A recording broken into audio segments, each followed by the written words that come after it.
Hello, magandang araw po sa ating lahat. Ako po si Aldin David Baroga from class Summer 2026 Steel Design. At ngayon po, tatakal natin ang combination ng flexure at ng axial loads. Ito po, situation number 1. Sagot po tayo ng problem. Situation number 1. A steel column carries an axial load of 1000 kN, a moment of 7 kN meter at the top, and a moment of 50 kN meter at the bottom. The moments are applied in the same direction about the axis. Using the NSC specification, determine the following. A. Compressive stress if axial load only existed. B. Bending stress if bending moment only existed. C. Allowable compressive stress. D. Allowable bending stress. E. From the interaction formula, compute the interaction value assuming the column is basis against joints translation. Okay, let's start. Sa letter A po, compressive stress if axial load only existed. Alam na natin na ang axial load FA is equal to P over A. So, substitute lang po natin yan. FA is equal to P. What is our P? P is 100,000 kilonewton. 1,000 kilonewton. 1,000 times 10 raised to 3. Then over P. Over A na 13,000 area. Ang makuha sa FAI, it should be 76.92 MPa. And lang nakuha natin ang compressive stress. So after that, for B naman, bending stress if bending moment only existed. So first of all, sulat natin yung compute muna pala natin yung moment. Ang moment natin ay meron tayong 70 kN plus 50 kN meter over 2, correct average, 60 kN meter. Then after that, solve na natin ang bending stress. FB is equal to moment over SX. Then substitute natin moment na 60 kN meter times 10 raised to 6 over SX natin na 2.34 times 10 raised to 6. And makuha natin sagot ay this should be 25.64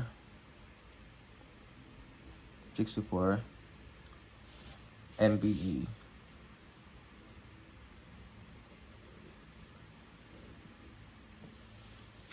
After natin makuha yung bending stress, sunod naman ang allowable compressive stress.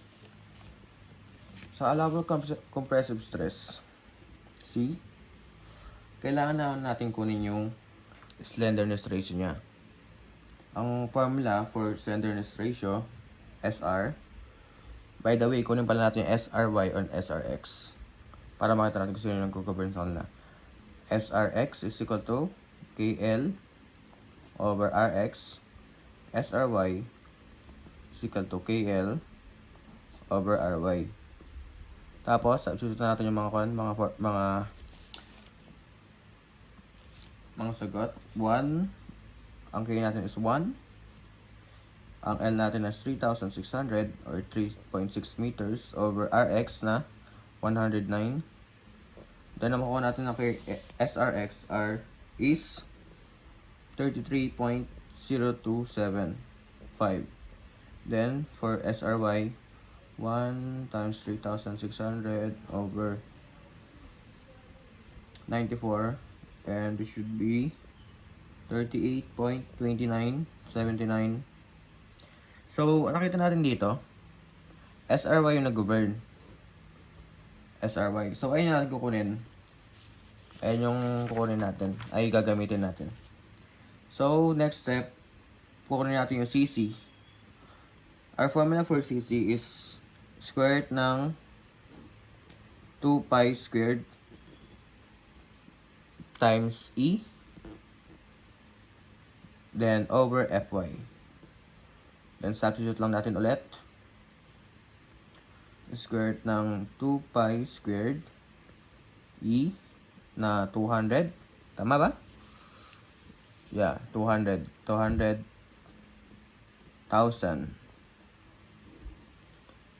over Fy natin na 345. And this should be equal to 106.97.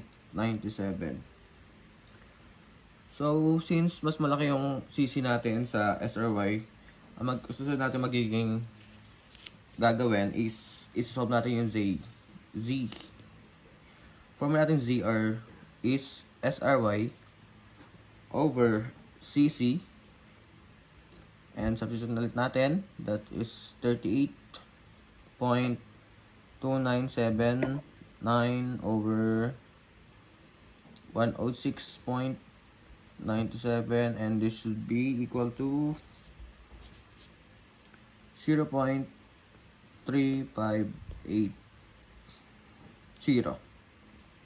And after natin resolve yung Z, sunod natin gagawin ay yung Fs. Hindi nakikita. Fs. Ang formula natin for Fs is 5 over 3 plus 3 over 8z minus 1 over 8z cubed. And gaya ng dati, substitute ulit. 5 over 3 plus 3 over 8 z. Ang z natin 0.358 minus 1 over 8 na tapos times 0.358 cube. Ang magiging Fs natin is equal to 1.795. And after that, pwede natin kunin ang Fa natin. Ang formula for Fa natin is Fa is equal to 1 minus 0.5 z squared times Fy over Fs. Then substitute ulit natin. Walang sawang pag-substitute to. 0.5 z, ano z natin ulit? Z is equal to 0.3580 squared, then close open parenthesis, times Fy na 345 over Fs na 1.795. And Fa, it should be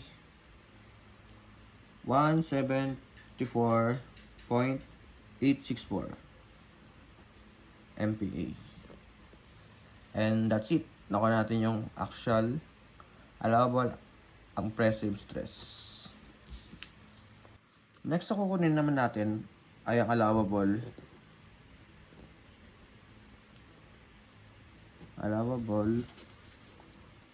bending stress. But first, check muna natin kung ang beam natin is laterally supported, partially laterally supported, or unsupported. Mag-formula tayo para dyan. First, L1 is equal to 200 BF over square root ng Fy. Tapos substitute natin, 200. Ang BF natin is, ilan BF natin? 360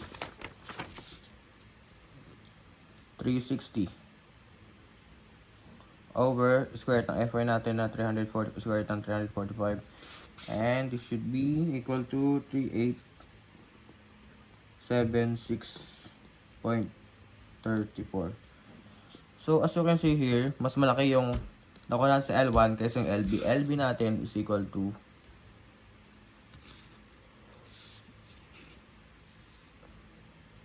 3,600.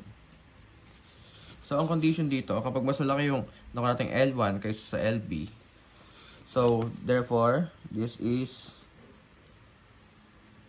laterally supported.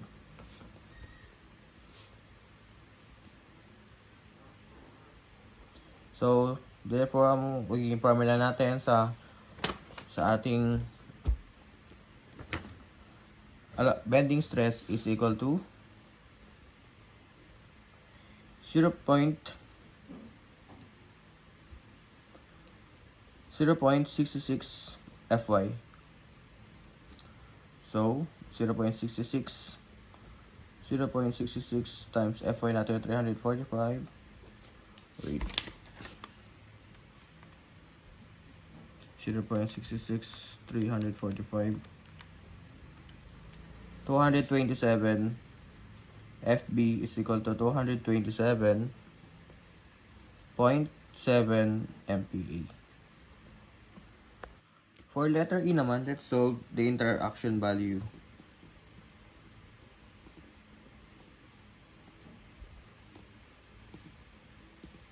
But first, let us check kung isa ba siyang short beam or long beam. Ang formula for that is FA, F na maliit, is A, tas F na malaki, A is equal to, ano yung F natin kanina? 76.92. Tapos, ang ating allowable stress as 174.864.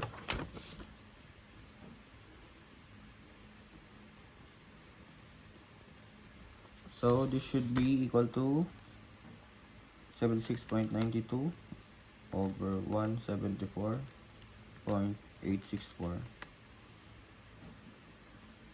So, this is equal to 0.4398. So, as you can see here, mas malaki siya kaysa sa 0.15. So, it should be a long beam. Therefore, it's a long beam.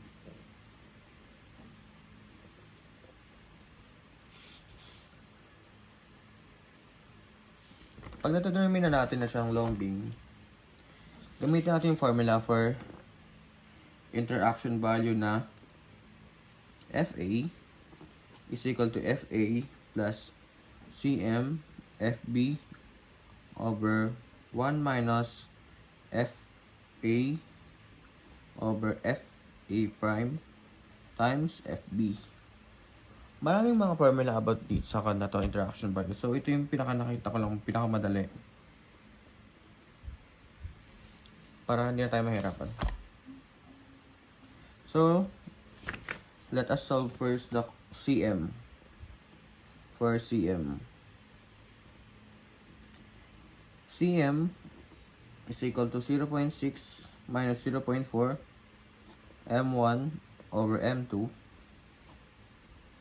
Okay, CM, substitute lang natin, 0.6 minus 0.4, 50 over 70. CM should be equal to 0.314. Then, after that, solve na natin ang ating FE. FE naman susunod natin isa-solve.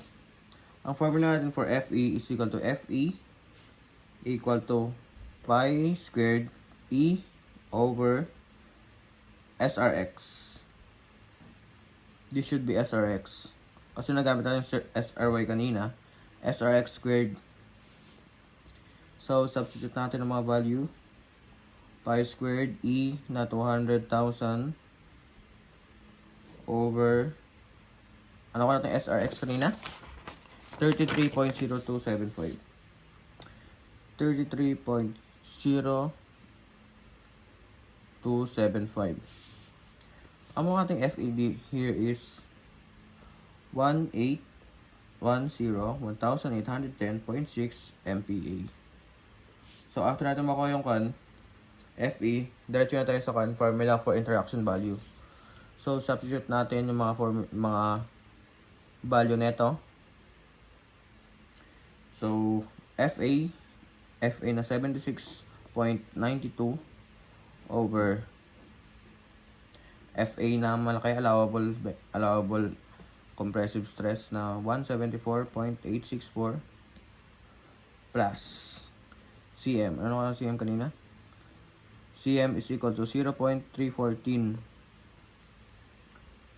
times 25.64. Ano FB natin pala kanina? FB is equal to 25.64, tama. 25.64 over 1 minus FA 76.69 76.4092 over F prime E na 1810.6 times natin sa allowable bending stress na 227 rather, 227.7, and compute natin saglit lang. 76.92 over 124.864 times 0.314 times 25.64 over 1 minus 76.92 over 1810.6 times 227.7, and our answer will be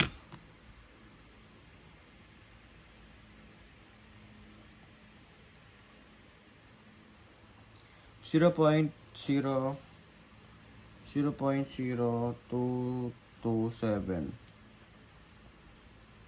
and this is less than 1.0. So, ang ating interaction value is 0.227.